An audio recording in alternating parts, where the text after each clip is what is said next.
It's time for America Outdoors Radio, the show that covers the outdoor scene across the U.S. of A. and the entire continent. Fishing, hunting, conservation, outdoor recreation, and great destinations, we cover it all every week. It's your country, your outdoors. Let's explore it together with your host, John Kruse.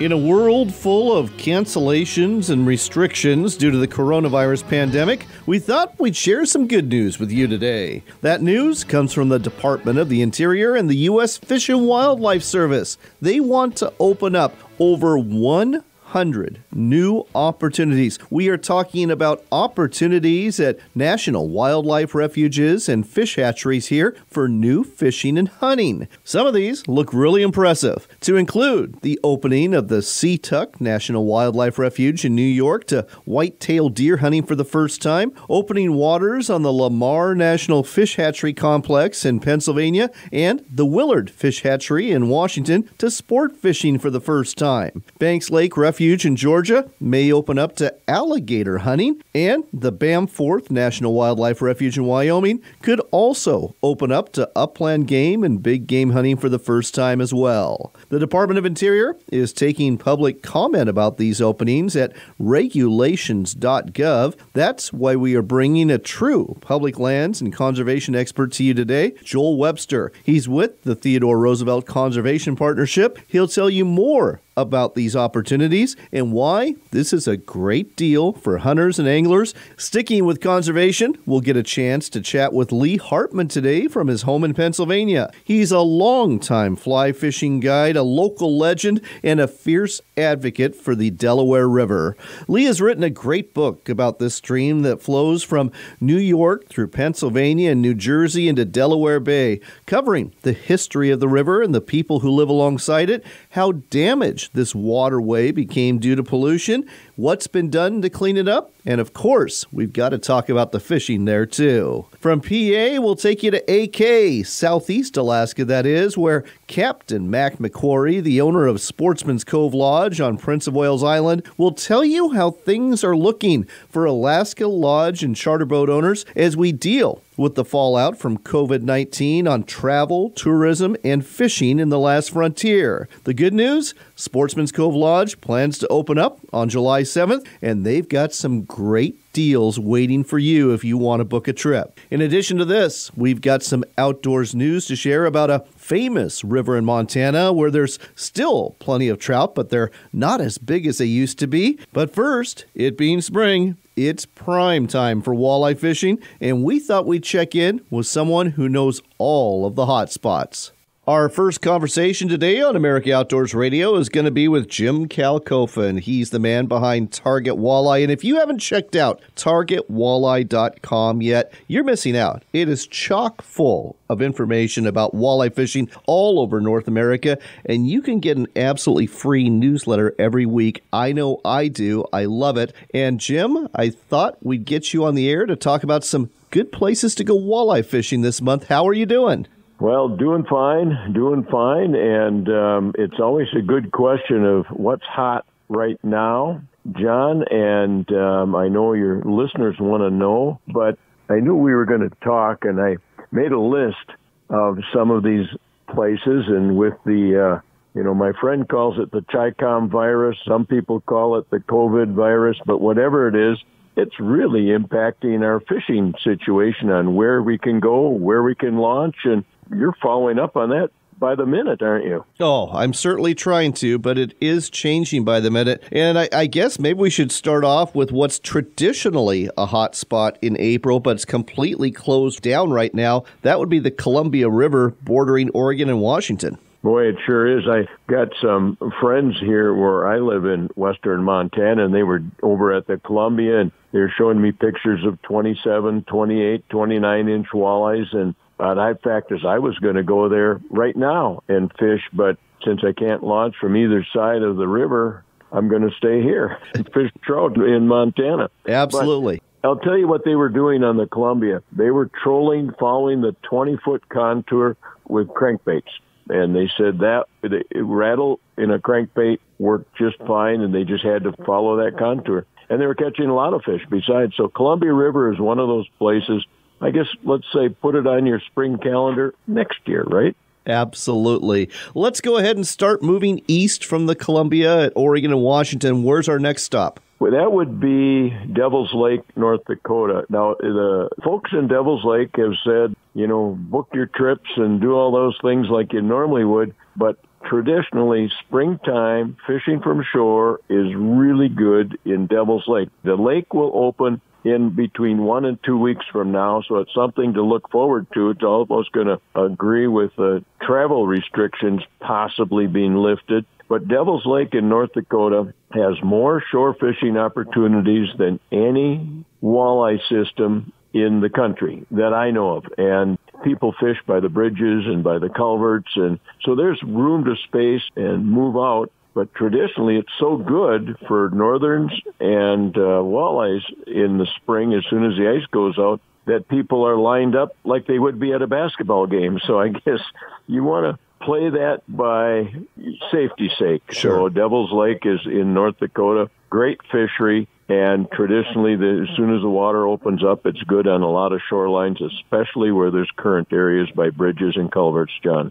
All right. So again, maintain that social distance if you're heading North Dakota. North Dakota, by the way, remains one of the few states that's relatively unaffected by the coronavirus. So if you're listening from out of state, don't bring it in there. But for our listeners who are close by, that is definitely an option. Let's keep heading east. Where do we go from Devil's Lake? Okay. Traditionally, the best spring fishing anywhere in North America is the Rainy River that flows between Minnesota and Ontario. However, the Rainy River is closed to fishing this year just because so many people are at the ramp, so many people are in the motels. They have to stay there because nobody lives in Baudette area. But Rainy River, and you ask, where should a person think about going in the spring? Rainy River at Baudette, Minnesota is premier. There's hundreds, thousands of people go up there and fish traditionally every spring. I've been up there many a time. It's great fishing. But because that's not open, the Mississippi River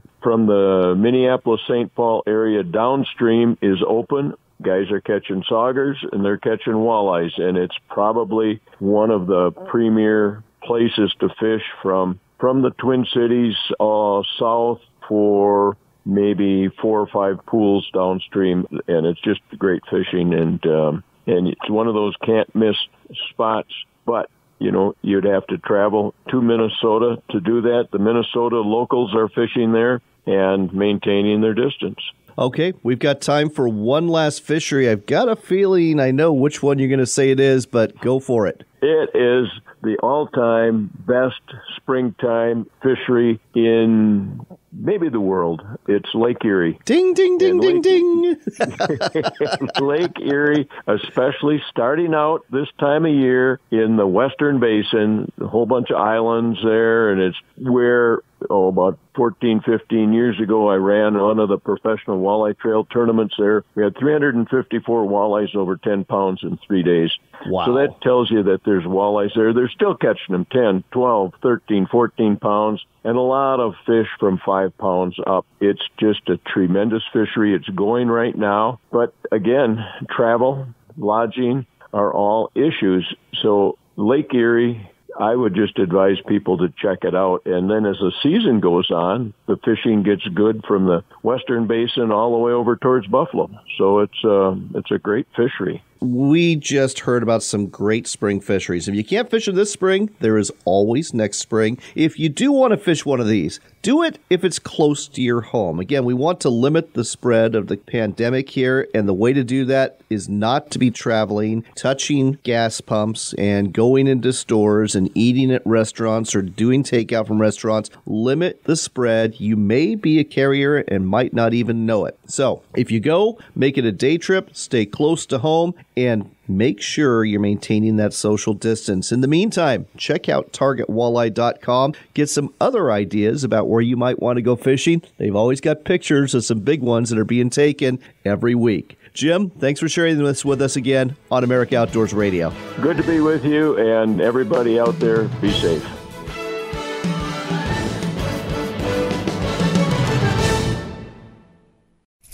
Balcony! Kokanee indeed. That's what my family says every time they catch a delicious kokanee salmon, and we're reeling them in today. We're trolling spinners, crop dusters, or my personal favorite mini squids behind dodgers made by Christensen's Lakeshore Tackle. Tested at Flaming Gorge Reservoir, Lakeshore Tackle will catch kokanee wherever you're fishing. Look for Lakeshore Tackle at Sportsman's Warehouse, Cabela's, and Shields, or online at lakeshoretackle.com. Kokanee indeed at lakeshoretackle.com. Immerse yourself in a complete Alaska wilderness experience through Sportsman's Cove Lodge. Up to 6 of you will spend a week in a beautiful waterfront log home in a secluded cove. Every day is a new adventure. Go on a guided fishing trip or haul in a bounty of shrimp and crab. Visit a Native American village where totem poles are carved. Go on a whale or bear watching trip and return back to your very own place at the end of the day. Find out more about the Alaska Wilderness Experience at alaskasbestlodge.com. That's alaskasbestlodge.com. The Dalles in Oregon is your base camp for fishing fun. Reel in big salmon, tangle with steelhead, bass, and walleye, or wrestle a monster sturgeon to the boat. After the day is done, you'll find a variety of lodging options around town. Need to resupply? We've got you covered with sporting goods stores plus great dining, breweries, wineries, and can't-miss attractions like the Gorge Discovery Center. Plan your fishing getaway today at explorethedalles.com. That's explorethedalles.com. Are you looking to reel in the marketing opportunity of a lifetime? Then set the hook, because we've got it right here for you. America Outdoors Radio has sponsorships available, and we offer affordable platforms to reach thousands of listeners interested in fishing, hunting, and the outdoors. Find out more by contacting John Kruse through his website at AmericaOutdoorsRadio.com. That's AmericaOutdoorsRadio.com. Hurry, though. If you wait too long, the big opportunity might just get away. AmericaOutdoorsRadio.com.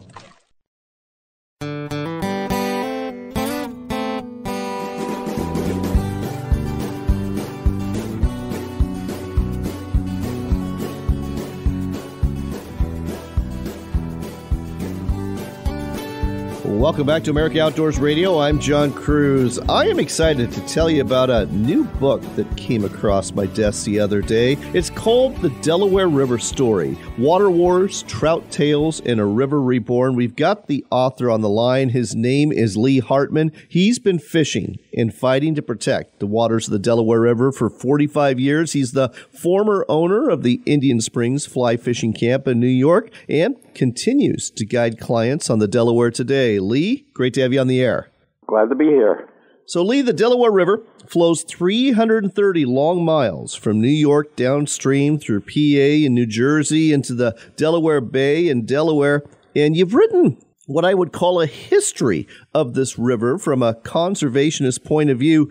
Tell our listeners a little bit more about this book.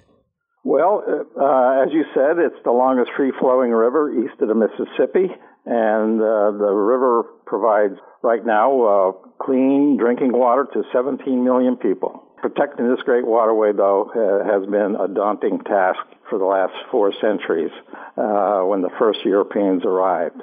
They found that they were not alone, and the Lenape Indians lived for 10,000 years, and their tribes survive on the river's wealth. Well, let's talk a little bit about the river's wealth historically, because when European settlers first came here and into the 17 and 1800s, 2 of the fish that were predominant in the Delaware were the brook trout and the American shad. And one of those has declined. The other one was a big savior for early America. Yes, the shad was the founding fish for America. And they still survive. But back then, when Philadelphia was settled by William Penn, there was a lot of pollution started to happen along the river. When you build buildings and your industry along the river, things happen. And there was a pollution block back then in the 1800s where the shad couldn't come up. So it was a problem. But today, they've been restored somewhat. Let's talk about how bad things got on the Delaware. When the Delaware River was at its worst, what did this river look like in terms of water quality and fishing opportunities? Well, how bad they got? I'll tell you, one of the tributaries where I grew up on was the Schuylkill River, and that was in the coal mining areas of Pennsylvania. And I have a chapter called The Rivers of Coal, and it was completely polluted and blocked, and it killed all of the shad that came up to the Schuylkill. And so that is one area. The Lehigh River also is a major tributary to the Delaware, which had the same problems on the river, where the acid mine drainage would just kill about everything. So that was the beginning of turning around some of these tributaries that you talked about, like the Schuylkill and the Lehigh. But obviously there's been a lot of other efforts since. Like you said, there's, industrial pollution that takes place in major cities like Philadelphia. So who's been at the forefront of this? Has it been the grassroots efforts of groups like yours, or has it been, like federal organizations like the Environmental Protection Agency, or a combination of both? Yeah, well, it was basically the federal government and the state government. Both worked hand in hand. And in 1945, the Desilting Act was the cornerstone of the project to clean up the rivers. There was a lot of silt and sediment that was actually went into the Delaware River by Philadelphia. And it was even a concern about the shipping. And so they did what they call the Desilting Act to clean up the rivers. So things have come back in terms of water quality, and that's great. But let's talk about the trout of the Delaware River, especially the upper Delaware River, which is, one of the more famous fisheries now in the Northeast. How did the wild trout come back? Again, I know the brook trout, they're pretty well, or at least they were pretty well gone there. How have trout come back on the Delaware? Well, actually, the brook trout, there are very few brook trout in the river. Most of the trout now are rainbow trout and brown trout. And they were first introduced back in 1871 when Dr. Livingston Stone sent trout eggs across the country from California to a fellow by the name of Seth Green, who was one of the first fish culturists in the state of New York. And rainbow trout were first introduced in 1871 in the tributaries of the east and west branches prior to the reservoirs. And as a result, they're here today. Interesting. But one thing, though, it's one thing to plant trout in a waterway, but when it comes to a polluted waterway, that doesn't mean that they're going to survive, let alone thrive. Today they are. Why are the wild trout thriving in the upper Delaware today? Well, I think genetically speaking with the rainbows, they go up into the tributaries, and they're from the McLeod River, and they go up into the tributaries, spawn, and then they come back into the main water. And that's what they're doing today. The brown trout also are doing that. And the reason they stocked them back then is because the brook trout were basically all gone. The deforestation back then, they clear-cut the hemlocks, they had acid factories in the mountains, and it destroyed all of the woodlands. And so the brook trout basically disappeared and was replenished by the stocking of the rainbows. Well, it's sad for the brook trout, but very glad to hear that the rainbow trout fishery and the brown trout fishery is going strong. We've got to start wrapping things up here, but again, the Delaware River Story, great book it looks like, Water Wars, Trout Tales, and A River Reborn. Where can folks get a copy of this published by Stackpole Books? You can go to Amazon. I also can send them to people who want them, and there are all other bookstores I'm sure has the book right now. The book, again, is The Delaware River Story. The author is Lee Hartman. Lee Hartman is on Facebook if you want to go ahead and order a copy directly from him, or you can get it right off of Amazon, no problem at all. Definitely worth the read if you're into conservation and fishing, or if you just want to think about heading to the upper Delaware for a fly fishing trip. Lee, thanks so much for sharing this with us today on America Outdoors Radio. You're welcome.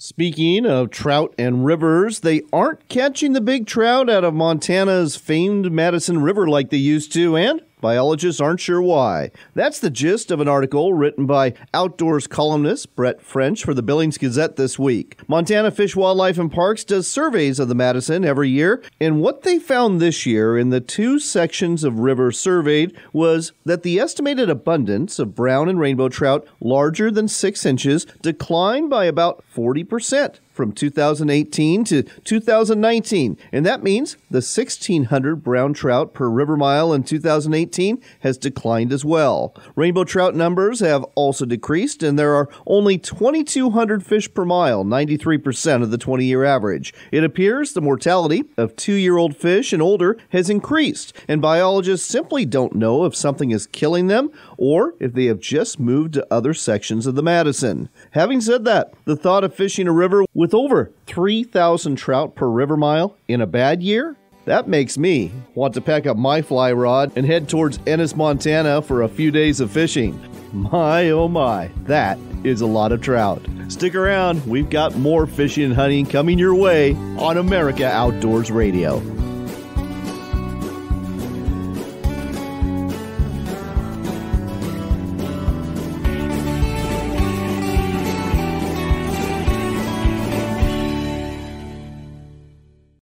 This report is sponsored by Chase Bank. Social distancing means more consumers are performing everyday activities using digital tools these days. And for some, it can be the first time they go digital for things like banking or grocery shopping. Nearly 2/3 of smartphone users over 50 reported in 2019 that they don't use their devices for financial transactions. Chase and AARP Foundation have collaborated to help improve digital confidence and know-how with free videos and worksheets on things like downloading an app, depositing checks, and avoiding scams. Alice Rodriguez, financial health leader for Chase, says, "There are many online tools that can help us handle everyday tasks from home, like banking. These free resources can help you stay safe and confident online and ready to spot misinformation and scams." To take a free online workshop on financial technology, visit aarpfoundation.org/fintech. Again, that's aarpfoundation.org/fintech.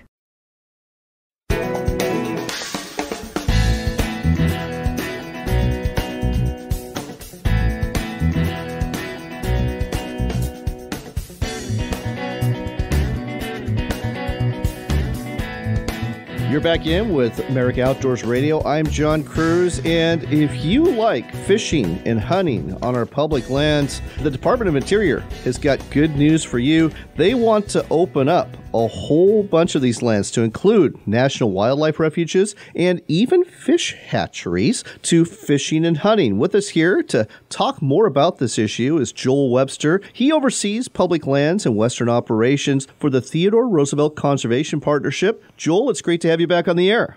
Hey, John, it's great to be here. Thanks.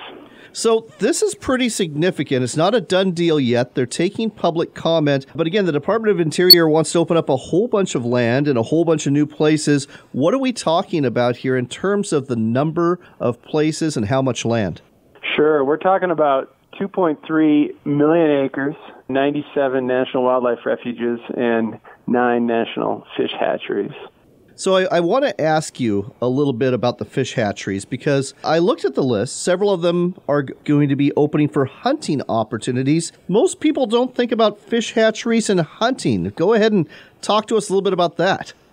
Sure. Well, I think first off, the reason that the fish hatcheries are included in this is they're administered by the U.S. Fish and Wildlife Service. And I think when Fish and Wildlife Service was looking at the refuges, they also had these hatcheries, and they took a look at them because some of them have, significant acres. I mean, especially where there's not facilities that are just designed to rear and produce fish. And I know that there's 9 total hatcheries in the proposal that would be open to hunting and or fishing.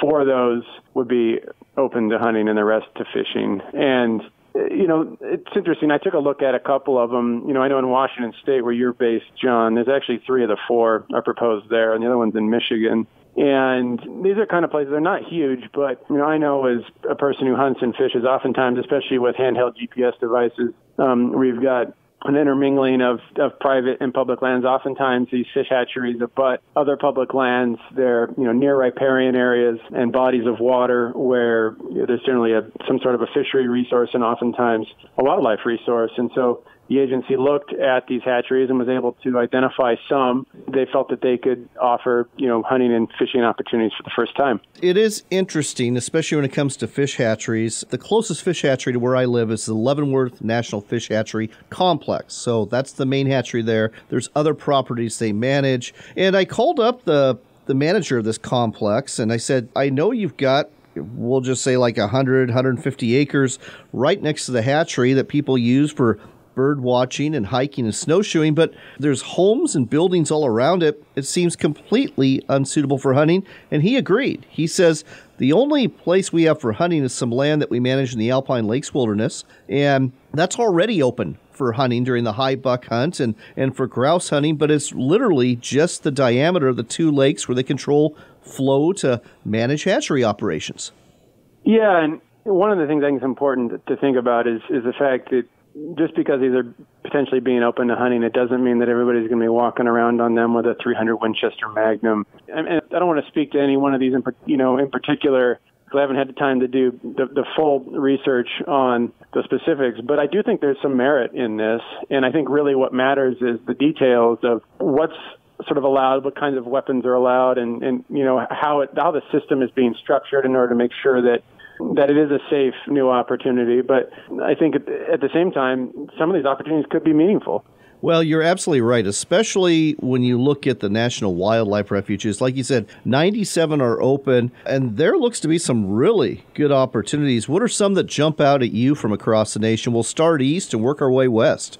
Sure. I mean, I think one in the east that really stands out to me is the Everglades Headwaters National Wildlife Refuge in Florida. I mean, it's going to be open to the first time for hunting and fishing. One thing I saw that really hasn't been in the press is there's also a proposal in North Dakota to open what are called easement refuges. So they're refuges that are sort of a mix of federal lands, but also private lands where the Fish and Wildlife Service holds easements. And that could potentially open up 47,000 acres to upland bird hunting and big game hunting. And you think about pheasant hunting in that part of the world, that seems like a pretty incredible potential opportunity. You go to sort of my backyard in Montana. We've got the Lee Metcalf National Wildlife Refuge down in the Bitterroot. Our turkey populations are doing pretty well around here, but most of the birds are on private land. The Lee Metcalf's got birds on it, and I've been eyeing that place forever, and to have an opportunity to go down there and hunt is pretty appealing to me.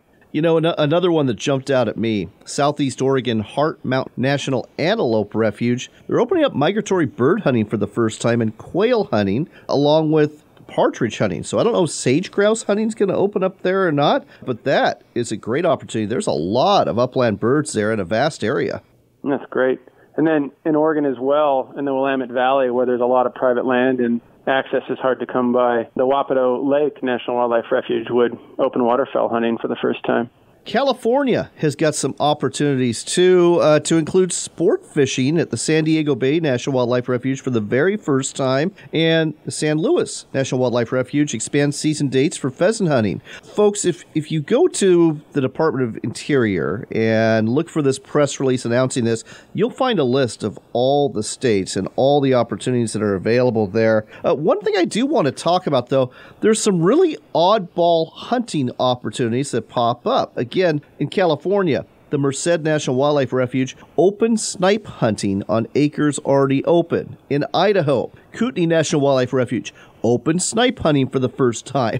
And you start seeing these oddball opportunities for like beaver and skunk and porcupine and crow. And do you think a hunter even came up with this stuff? Or is it just somebody who went to an Audubon book and tried to figure out what was open and said, we can hunt for that at this refuge? I agree that some of the new opportunities are more impressive than others.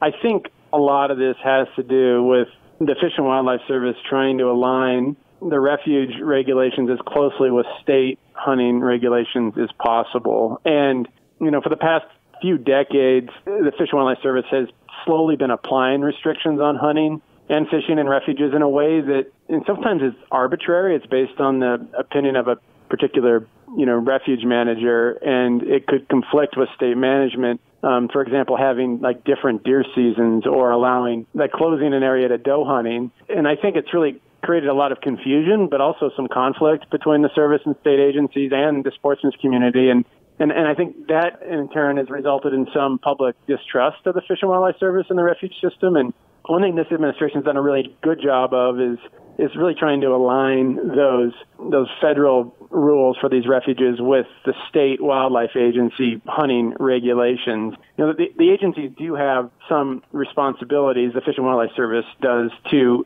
protect certain things on those refuges, and so sometimes they will apply additional restrictions. That makes sense, but they shouldn't be arbitrary. And I think a lot of this is really about trying to align those two, even though it might seem a bit silly to hunt snipes. If it's allowed by the state, I think they're trying to make sure that the refuge is aligned with that as well. Thanks for explaining that. That makes a little more sense than just, here's some great new opportunities for you never had before. Last question for you. From a conservationist point of view, do you see any downside to this at all? Or is this basically really good news for people who want to hunt and fish on some new public lands? Overall, I think it's positive in that it's expanding hunting and fishing opportunities for the public on lands that we already own. And it also, maintains and restores support for national wildlife refuges amongst the hunting and fishing community. And I think it's really important that, if we want to continue to have these public lands in public hands and continue to have them managed to benefit fish and wildlife, that they also be managed to, benefit the public. Because having the public feel like they're getting something out of this is part of what maintains their support for these lands. And I feel like these efforts are going to help maintain that. But at the same time, I do think it's useful for people to take a close look at the proposal and provide comments, because I wouldn't assume that the service has it 100% right. I think it's overall a good proposal, but there's probably some room for some tweaking here and there. And I think if people were to go to www.regulations.gov, you'll see a link in the middle of the page that says 2020 to 2021 station-specific hunting and sport fishing regulations. Click on that link, and it'll take you to the proposal. You can then search through it and look at specific hunting and fishing opportunities that are being proposed that are tied to a refuge or a hatchery that might be located near you that you might be familiar with. If you feel like the proposal needs to be tweaked, make a recommendation and provide a justification, because I think as a proposal, it could probably be improved upon, and I think the involvement of people who know these places is going to be the best thing that we can do to make sure that this proposal benefits hunters and anglers and that it's done the right way. One other thing, folks, I would encourage you to check out the Theodore Roosevelt Conservation Partnership website. You'll find that at TRCP.org. They do great work lobbying to keep our public lands in public hands and letting you have the opportunity to enjoy them. Again, that website, TRCP.org. Joel, always a pleasure to have you on America Outdoors Radio. Thank you, John.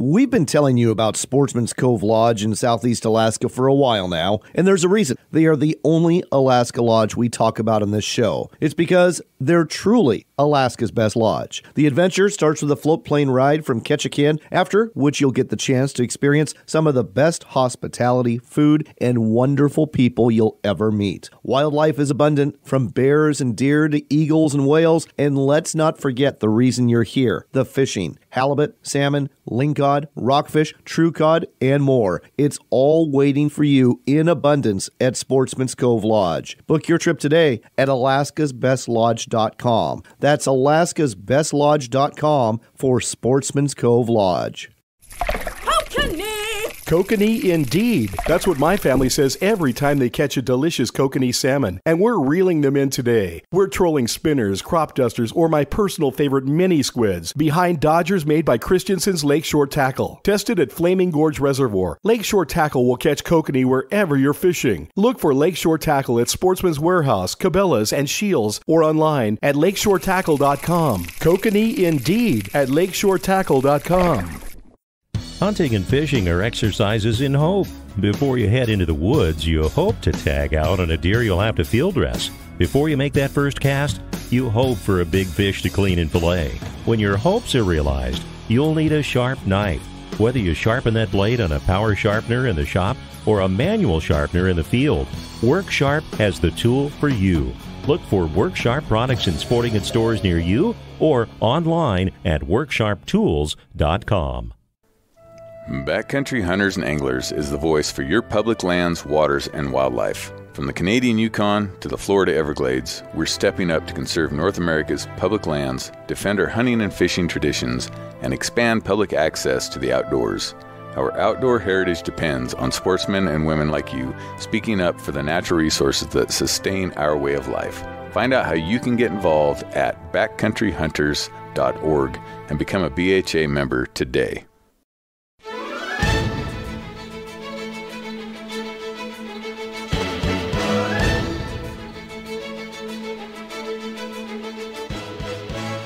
You're back in with America Outdoors Radio, and this portion of the show is brought to you by WorkSharp. They're the ones that make those fantastic knife sharpeners and tool sharpeners that you can use in your kitchen, in your shop, or in the field. Like to congratulate Max Cook from Yakima, Washington, who won that guided field sharpener we gave away on Facebook last weekend. Had a lot of participation on our Facebook page for that contest and giveaway, and we're going to do another one in about a week, so you'll want to follow that Facebook page. In the meantime, if you didn't win, you can still be a winner by going to worksharptools.com. Check out everything they have for sale there. Place an order, and before you check out, type in the coupon code RADIO, because when you do, you will get 30% off your entire purchase plus free shipping. Like I said, everybody's a winner when they type in coupon code RADIO at worksharptools.com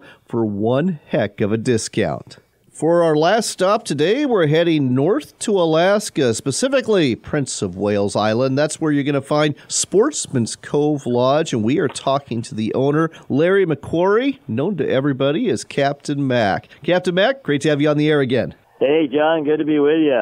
Alaska Department of Fish and Game this week issued an announcement, mainly for residents, that they are open for fishing. They understand the importance of fishing, but they want people to stay close to home and use that all-important social distancing while they're out and about catching fish. Let's talk about what the state of sport fishing is for people like you who own lodges and other people who operate charters. You know, how are things looking for this summer? There's a lot of uncertainty right now.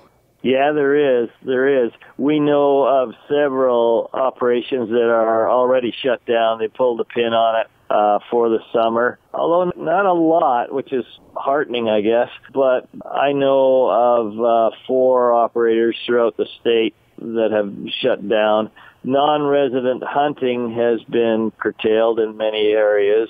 So my advice to folks that have got reservations, check with your operators. Pick their brains a little bit about what they're thinking about. Right now, flights are cut back substantially. In our area, there's only 1 flight a day, and in the summertime, usually there's 5 flights a day nonstop from Seattle. So there's a lot of changes. You know, it can come back pretty quickly, but there are some operations that are shut down. So if you've got reservations up there, check with your operators, stay in touch with them, and pick their brains a little bit about what they're thinking. Well, let's talk about what's going to happen with Sportsman's Cove Lodge. You did have to push your season back a bit for understandable reasons, but you plan to open this summer. Yeah, we are. It's really interesting. Our guests seem to be keeping their powder dry, and they're taking a wait-and-see position. We host about 625, 630 guests a season, and we've received so far only 2 cancellations, totaling 7 guests. So that's pretty interesting. People they're reluctant to give up those dreams for the summer. They've been planning for years or more, and they're not ready to quit just yet. We did, as you mentioned, we did move our season back 2 weeks, so we will not be open now until July the 7th. That gave us a lot of extra time to kind of prepare and observe and see what's going on. But so far, after July the 7th, we're planning a full operation through the first week of September. Now, Mac, you and I have talked a lot over the last couple of years about the great packages you offer, both for fishing and the Alaska Wilderness Experience that's new this year, too. Do you have openings right now? You mentioned that if there were a few cancellations, so do you have openings right now that people can book? And the follow-up question to that is that if they book and put down a deposit with all this uncertainty, will they get it back if things change? Yes to both. There are still some openings left. Normally, we would not have openings at this time of year. We would be totally sold out by now, but this whole thing is, the phone stopped ringing in January, and so we do have some openings left. Not a lot, but some, and there will be some deep discounts on them. It's getting late here now. We need to fill those spots up. In some of them, they will even be 2 for 1. We're having a BOGO sale on some spots. Not on all of them, but on some of them. And so call it toll-free, 800-962-7889, and talk to Melissa or Miss Patty, and they'll give you the skinny on it. But, yes, we have some spots left. There's going to be some deep discounts. So, yeah, give us a call. And as far as can you get your money back if you book now? The answer is yes, if we are shut down by government action and we have to cancel, then you will get your money back in full. If we are operating normally and the guest cancels, then our normal refund policies will apply. But sure, in general, what we've done with the folks that have canceled and the folks that we had to move, in general, they've rolled over to 2021 to next season, or the early folks, we were able to put some of them in some of our holes that we had later in the season. So we're going to take care of you one way or another.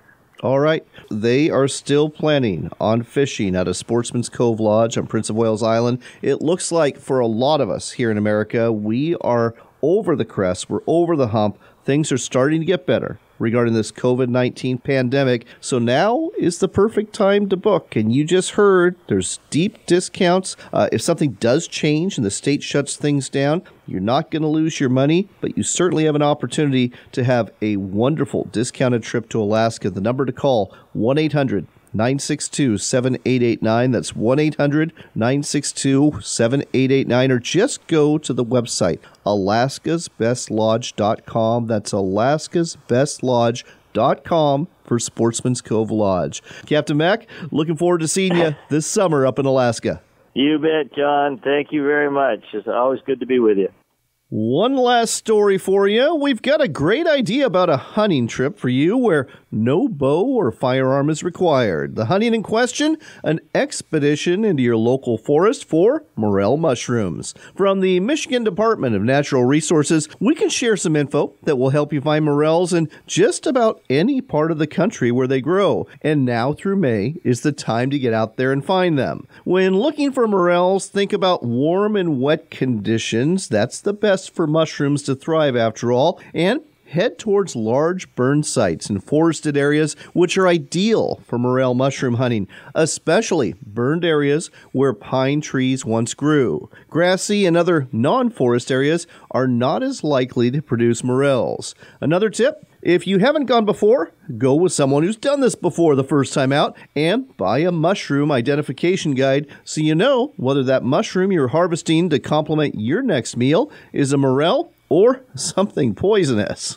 Having said that, this is a lot of fun, and it's an activity where it's really easy to keep your social distance from each other. We've got to wrap things up, but like I said a few minutes ago, we are about to do another giveaway on our Facebook page at America Outdoors Radio, so be sure to like and follow that page, and check back often because I think this week you're going to see us launch a giveaway from Christensen's Lakeshore Tackle that could stock you up with some great gear to help you catch trout and kokanee this spring and summer. If you're on the web, check out our website too. You'll find that at AmericaOutdoorsRadio.com. You'll find previews of what's coming up on the show, links to our sponsors that help us put this on every week, and links to a podcast through TuneIn. You can hear our past shows, and you can also hear some regional content if you live in the northwestern United States too. Last but not least, just a reminder to keep your head down, stay strong as we bulldog our way through the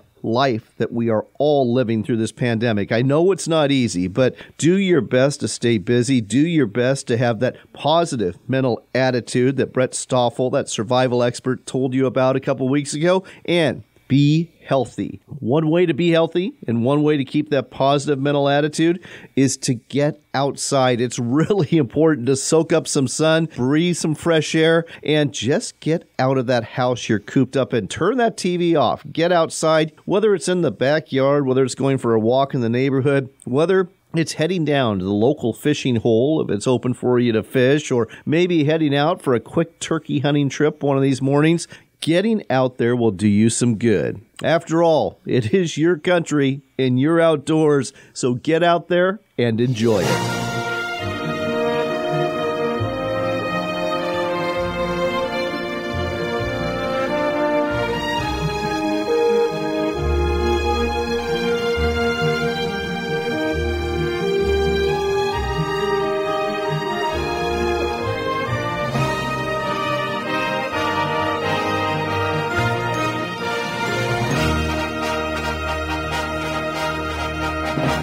Looking to reel in the marketing opportunity of a lifetime? Then set the hook, because we've got it right here. America Outdoors Radio has sponsorships available, and we offer an affordable platform to reach thousands of listeners interested in fishing, hunting, and the outdoors. Find out more by contacting host John Kruse through his website at AmericanOutdoorsRadio.com. That's AmericaOutdoorsRadio.com. But hurry, if you wait too long, this big opportunity might just get away. That's AmericaOutdoorsRadio.com.